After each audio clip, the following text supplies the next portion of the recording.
Welcome to the Old Time Radio Netcast Network. I'm your host, Andrew Rhynes, and let's get into this episode.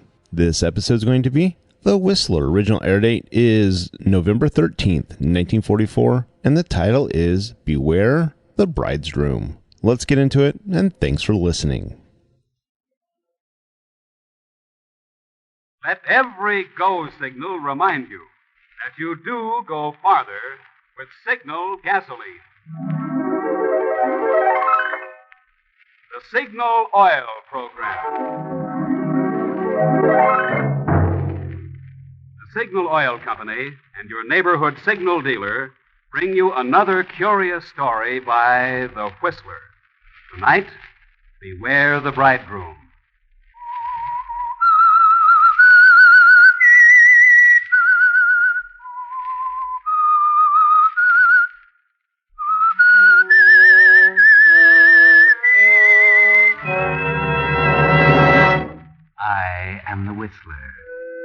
And I know many things, for I walk by night.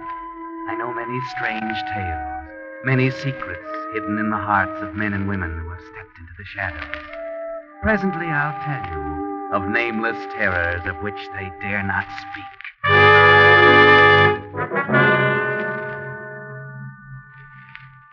But first, I think you'll be interested in a letter from Captain Joseph E. Boland, who writes, "This is to express to Signal Oil Company my gratitude and that of literally thousands of men for the abundant supply of salvo games. Both on the outbound voyage and on the return trip, when we brought back many wounded and battle-weary men, you could find salvo games in progress on any part of the ship. And I noticed that whereas card and chess and other games were often interrupted when I walked by, salvo players were so engrossed they couldn't see anything but their game. I sincerely hope Signal Oil Company will be able to continue their generous supply of this excellent game. Friends, several weeks ago, we announced on this program that a limited supply of salvo games would be available to the public. There are still a few of these games left at Signal stations. However, in view of the constantly increasing demand for salvo games from men in the armed forces, the Signal Oil Company feels that from now on, every salvo game should be sent where it's most needed, for the recreation of our boys in uniform. Now, The Whistler.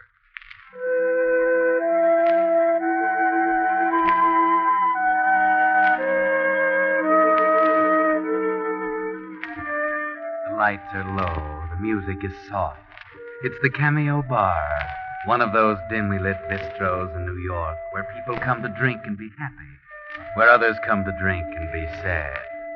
Over there in the corner at the bar, John Lane and Biff Allen are sitting. They're morose.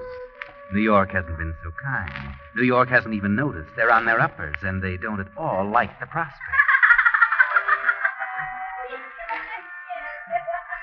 Well, Biff, drink up. I'm in no hurry. This is probably my last drink in a long time. I can't afford any more. Where do we go from here? Johnny, I was just going to ask you the same thing. What's the new racket going to be? I'm fresh out. Life is sad. It's lousy. We had to come to New York. Yeah. Bigger pickings, you said. Bigger suckers. All right. I was wrong. You were 100% wrong. Yes. Money is the root of all evil. Oh, that's wrong, Biff. The love of money. All right. Sport your college education. You know when I feel good? When I'm in the box. Life's no good when you're broke. Whoever said money isn't everything didn't know what they were talking about. It's everything all right with me. I'm going back home. You off your nut? Starving's no fun. Another drink, boys? Oh, sure, the same. You bet. Cold out, ain't it? Yeah, I'm getting colder every minute. The hometown's cooled off by now. It's after elections. I'm afraid we're remembered. Well, here you are, boys. Oh, Why don't you look what you're doing? well, gee, sorry, fella. Oh, you're sorry. That's going to help my suit, ain't it? The clumsy He ignorant. said he was sorry, Johnny. Yeah, I said I was Oh, sorry. don't bother. Well, I'll fill your glasses up again. Oh, gee. Thanks. I said I was sorry. Johnny, you want to watch that Oh, temper. I'm It was sorry. an accident. Yes, I know. Anyhow, we have to think of something. Nothing new under the sun. Shakespeare said that? Could be. You know, Johnny, I've been sitting here looking into this glass of scotch. What do you see? The reflection of my right eye. Yeah. It's bloodshot. Oh, I'm trying to think. Look at the reflection of your right eye. It's more soothing. I could spit in my right eye. I'm that sore. No future in it. Now I'm going back home. I miss my old lady. She could fix a beef stroganoff that would melt in your mouth. You've got exotic tastes. What's wrong with you? I miss my old lady. Oh, she'd throw you out of the house. You know, Johnny, maybe we could try to dream up something sort of legal. I tried that once. Yeah. Hey, look. What? That mouse in a red dress. Where? There. Sitting alone in the booth. Too skinny. She's passing out. So? Let's give her a hand. Oh, listen, Sir Galahad. We're desperate, ain't we? An all-time low. Well? Get it. Hey, wait a minute. Maybe I do. If you're the smooth one of this combo, go ahead. Worth a chance. Maybe fate sent her. She's got class. I'm not interested in her social background. It's her money I'm thinking about. Them's real diamonds on her fingers, or I'm a cross-eyed kangaroo. Stay here. Now make it good, Johnny. Remember the mortgage on the old homestead. This isn't chivalry gleaming in my eye, but it may pass for it. Leave it to me. Who knows? She might pave the way to a whole acre of beef stroganoff.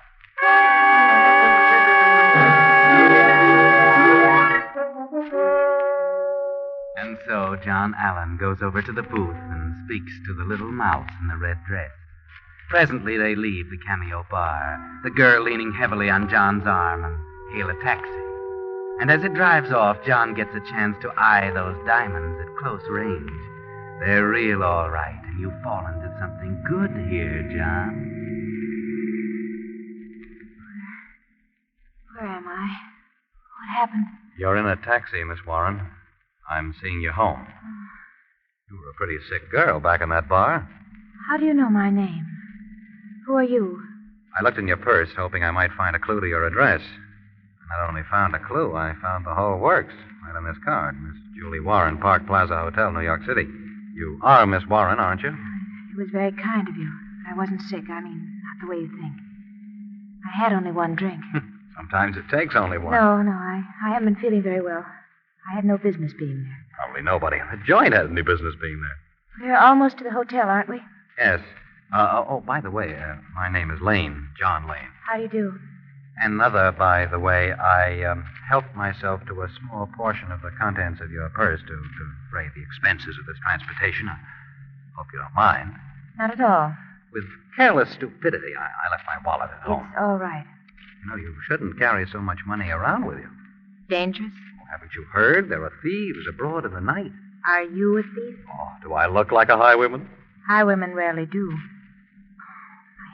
Look, you'd better lie back. Relax. You'd better take your hand off my arm. Well, I just wanted you to be comfortable. I'm sorry. You have done me a real favor, haven't you? I thought so. I have to be careful. A millionaire, huh? Several times over. Must be convenient. The opposite. Why? My grandfather, Josiah T. Warren, made several dozen fortunes by dreaming up a new kind of soap. When he died, he left $20 million to me. So, naturally, you have to be careful. Everyone is after my money. Oh, why attribute base motives to everyone? Look at me. My money hasn't made me glamorous or beautiful. I'm a plain Jane, and I know it. So, when anyone acts interested, I naturally attribute it to the money. Oh, you've got a complex. You aren't that bad. Thanks for being gallant. Here's the Park Plaza. Yes. Thank you. May I see you again?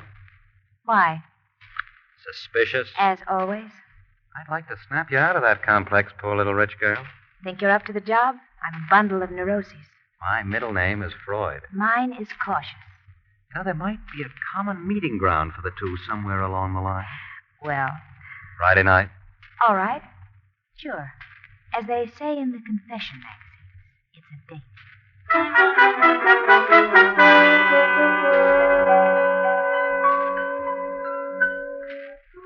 Yes, it's a date, John Lane. It was easy, wasn't it? She may be cautious, but not cautious enough. And so you take back the good news to your friend Biff. Hello, Biff. Johnny, well, We're set. honest? What a break. Good hunch, huh? Oh, lead pipe cinch. Tell me. She's bored. Yeah? She's got millions, and she's bored. Holy cow. Oh, what we stepped into. Yeah, but can you step out when you want to? Who said I wanted to step out? What do you mean, Johnny? Now, don't say I didn't warn you, Biff, but you are now looking at the lucky gent who will shortly marry and settle down with Julie Warren, the soap heiress.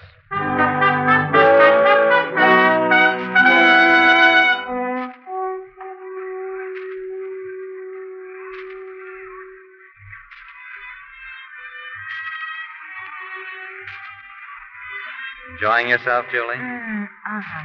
My favorite orchestra. Oh, you dance beautifully, Johnny. You're my favorite partner. I'll bet you say that to all your partners.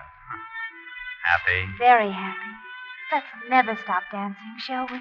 Whatever you say.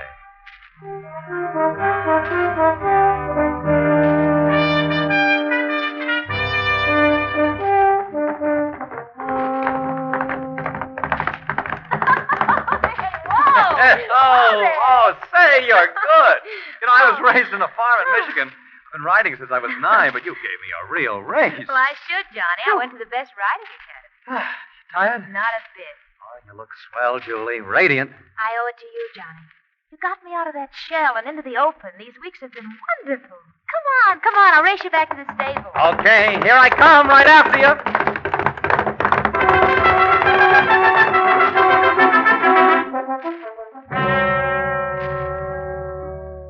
And so the campaign continues. Dining, dancing, horseback riding, the theater, the races, the works. And it's a success. Julie Warren and John Lane sneak off quietly to Connecticut one day and are married. Off to Bermuda for a honeymoon, a blissful idyll, and then return. Make it look good, Johnny. Oh, we're back. I can't just sit around being a rich woman's husband. Why not? Well, I just couldn't. You get bored? Might. Yes. Why? You won't mind, dear? Of course not, Johnny. Oh, good. I want you to be happy, and if you have to be busy to be happy, of course. I'm glad you agree with me, sweet. Kiss me. Yes, sir. Pleasure.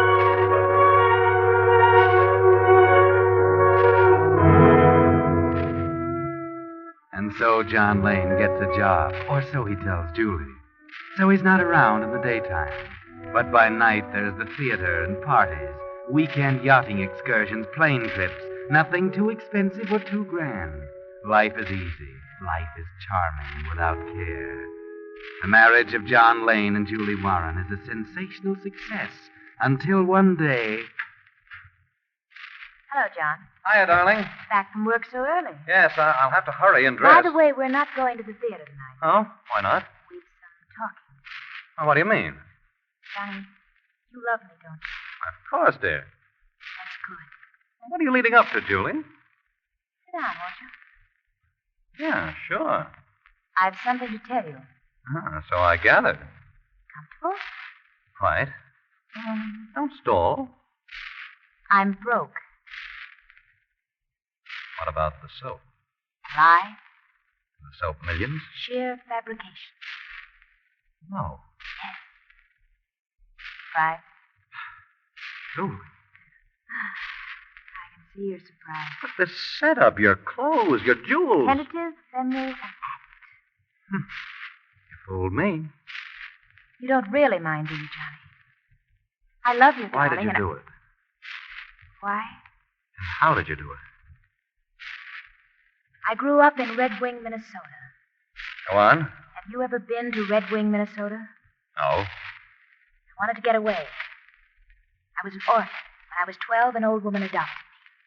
She wanted a maid, cheap. You? Yes. The millions, the clothes, your rings. I'm coming to that. This old woman tried to be nice, but she didn't quite know how to be. She let me go to night school and brush up on my grammar and things like that. Last year, she died. She left me $10,000. I've never been very popular, Johnny. I had a very exciting life, and I wanted romance and excitement and glamour and a husband. So I sunk the whole $10,000 in clothes and jewels. And you married me. Everything came true. Johnny, I love you. I love you terribly. I know this is probably something of a shock that I should practice such a deception, but, well, I didn't want to go on fooling you anymore. Anyhow, I can't afford to. The rent's overdue now. What are we going to do? Do? Yes, Johnny. What? I haven't a cent. But your job. Haven't any. But you said I've been that going you to the races on the money you gave me.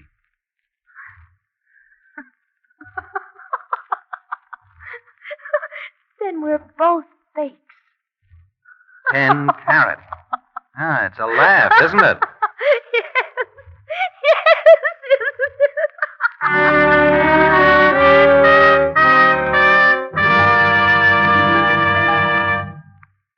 You were listening to The Whistler, brought to you by your friend, the Signal Oil Company, marketers of famous Signal gasoline, your best buy today. Remember to let every go signal remind you do go farther with Signal gasoline.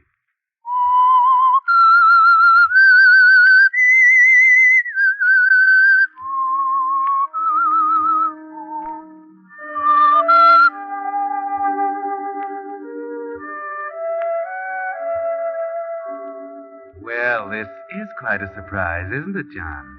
You married Julie because you thought she was worth millions. Now you find out she hasn't a cent. Two cheats caught with each other. So you go out for a walk to talk things over and to have a talk with Biff Allen at his rooming house. You're kidding, Johnny. No, I'm not kidding. She hasn't got a cent. The rent's overdue. Won't believe it. We got taken by a mouse in a red dress. I'm not so sure. What do you mean? Maybe we'll come out of it okay after all. How? The dame hasn't got any money. I've just remembered something. An insurance policy. An insurance policy? Yeah, for 20 grand. I don't get it. No, but I do if she dies. Yeah? I ran across it one day in her things. She said she'd forgotten about it, but now that we were married, she'd have me named as beneficiary. And she did? Yeah, she did. I saw to it. Mm-hmm. But I still don't see. You don't get it until she dies. That's right. And she's good for plenty of years yet. Yeah. And we need the money now. Right again. So, there's only one solution. Yeah, what? She's got to die now. Oh, but she... Wait a minute, Johnny, no. We've done a lot of things, but we never got in anything like that. I don't plan to. I'm not interested in murder. In this state, you burn. Not me. I'll figure a way. I won't get caught. Johnny, listen, plenty of guys have tried, and they got caught. Don't do it. We can make money some other way and live to enjoy You it. worry too much, Biff. Now, don't worry. I'll be okay. Johnny, I mean, you're really going to do it? Yes, I am. I'm not going to be made a sucker by a mouse in a red dress.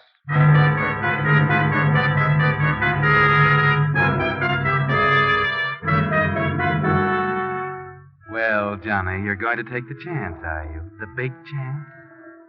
Think you can get away with it, do you? Well, plan it carefully. Figure the whole thing out as you walk back to the hotel. Get up your nerve as you slip in the back door and sneak up the stairs. Now, into the apartment and get it over with as fast as possible. Johnny? Johnny, is that you? Oh, I was so worried about you. Where'd you go? Johnny?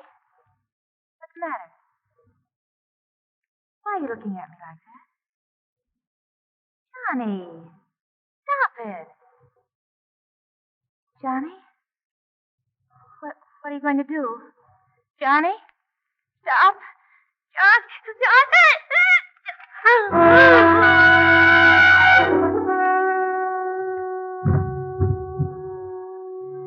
All right, it's done. Now your plan. The plan you thought of coming back here. That's it. Drag out the bureau drawers. Throw their contents on the floor. Knock over chairs. Make it look good.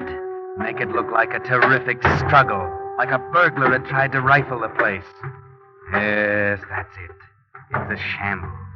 Now, get out of here quickly. Down the back stairs, the way you came in. Don't let anybody see you. And hurry to the Cameo bar. Biff's not there as you thought he'd be, but the bartender is, and he's the one you want anyway. Hello there, Mr. Lane. What's it going to be? Same as the last one. Last one? But you didn't have any other drink. Oh, sure I did. Don't you remember? About 15 minutes ago? Hey, you're joking, Mr. Lane. You just came in. You haven't been here all day. Mr. Allen was here, but he got a phone call and left about 15 minutes ago. Oh, now, Joe, you could be mistaken about that, couldn't you? Maybe you just didn't see me come in. Maybe you just didn't notice me sitting back there in the back booth. Yeah, but I would have... Now, look, maybe this will help you to remember that I've been here for 2 hours. All afternoon, almost. Hey, that's a $100 bill. Yeah. But, You could use 100, couldn't you? yeah, sure. Okay, it's yours. Go on, take it. That's right. Now, Joe, I'll have another one, just like the last one. Yeah, sure, Mr. Lane. Got your water. Coming up.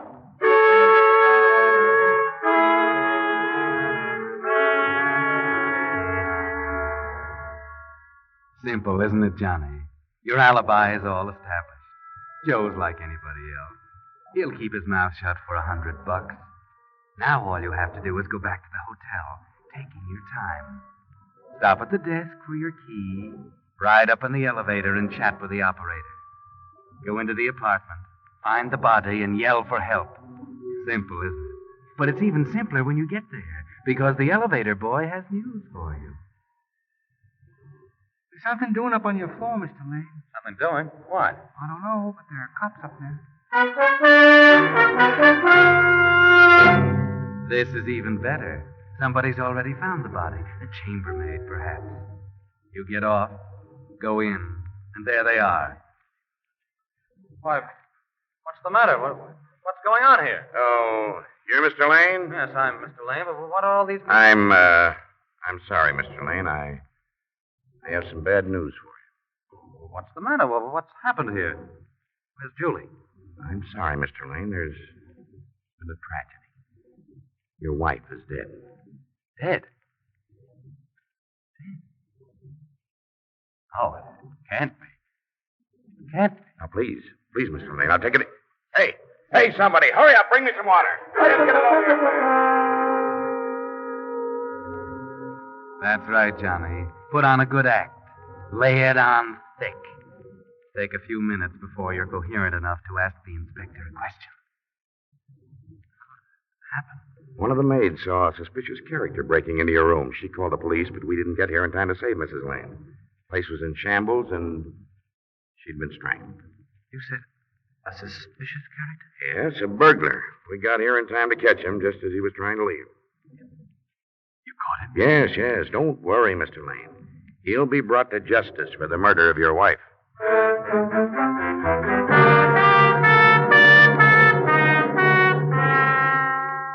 Now, what can this mean, John?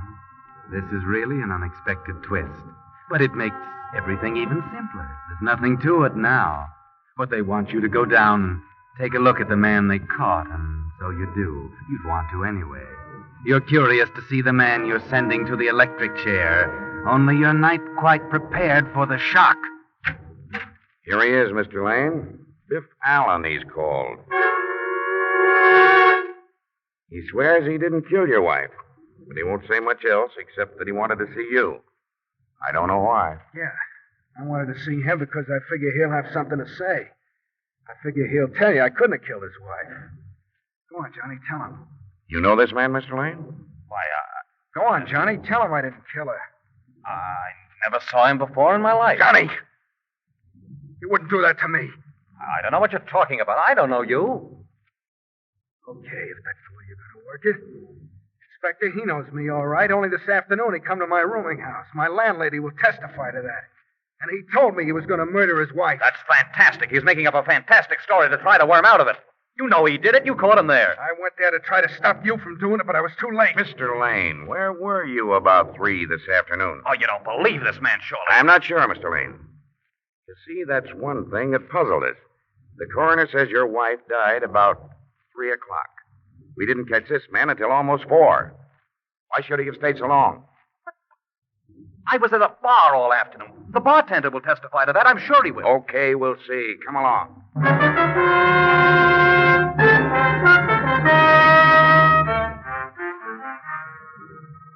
Things aren't going so well, are they, Johnny? Now everything depends on Joe, the bartender. But you can depend on him, can't you, Johnny? You the bartender here? You've been on duty here all afternoon? Yeah, sure. From 2 o'clock on. Okay. Did you ever see this man? Oh, yeah, sure. That's Mr. Lane. Was he here about 3 o'clock this afternoon? No. No, he wasn't. He gave me $100 to say so, but he wasn't. He didn't get here till after 3:30. Why, you... Here, take it easy. I'm sorry, Mr. Lane. I thought it was just your wife you wanted to fool. I had no idea it was anything to do with the police. I can't take any chances like that, Mr. Lane. I would have told you that. All right, Lane. Now you'd better come along with me. Quietly.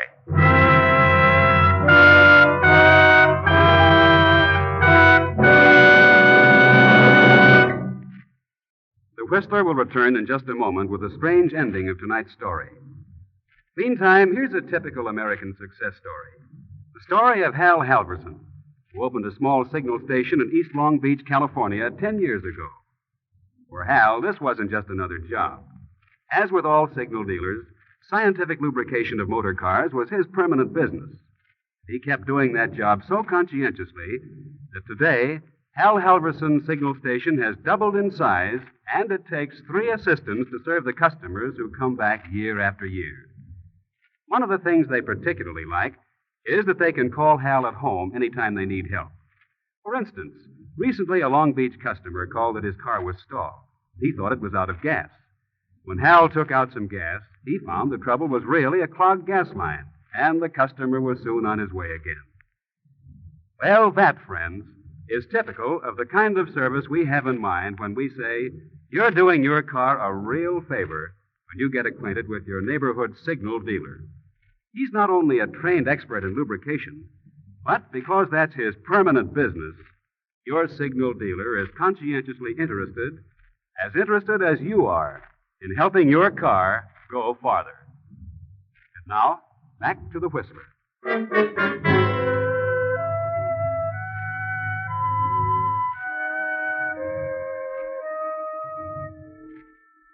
Yes, Johnny Lane now sits brooding in his solitary cell up the river.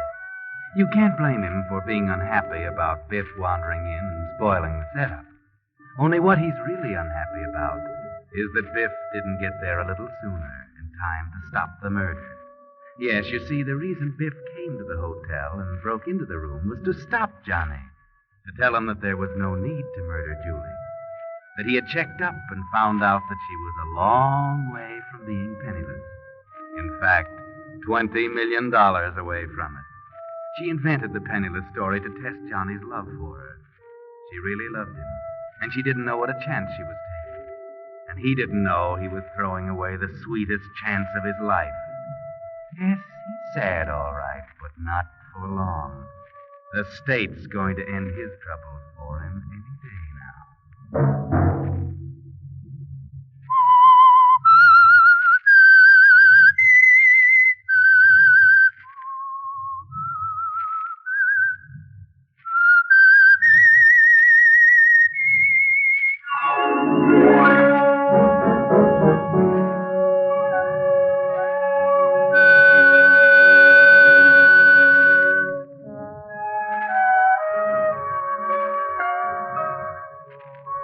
Next Monday at 9 o'clock, the Signal Oil program will bring you another strange tale by the Whistler.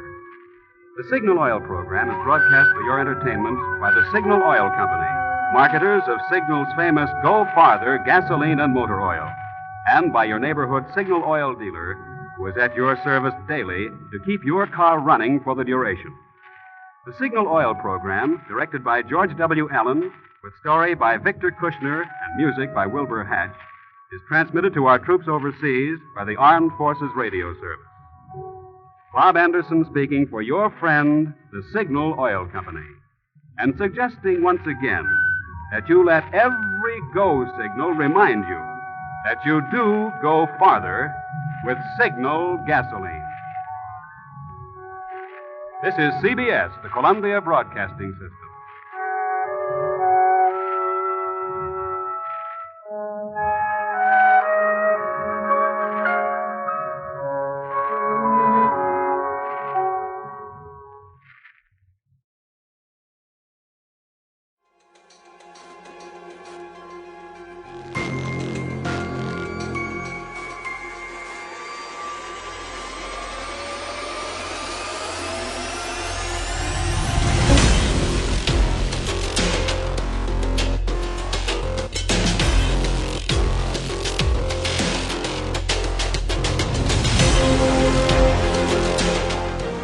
Welcome back. I hope you enjoyed this presentation from the Old Time Netcast Network.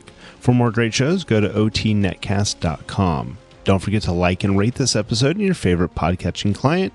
Follow this show on Facebook by going to otnetcast.com/Facebook. This episode is covered under the Attribution Non-Commercial Share Alike copyright. For more information, go to otnetcast.com/copyright. Thanks again for listening, and I hope you have a great day.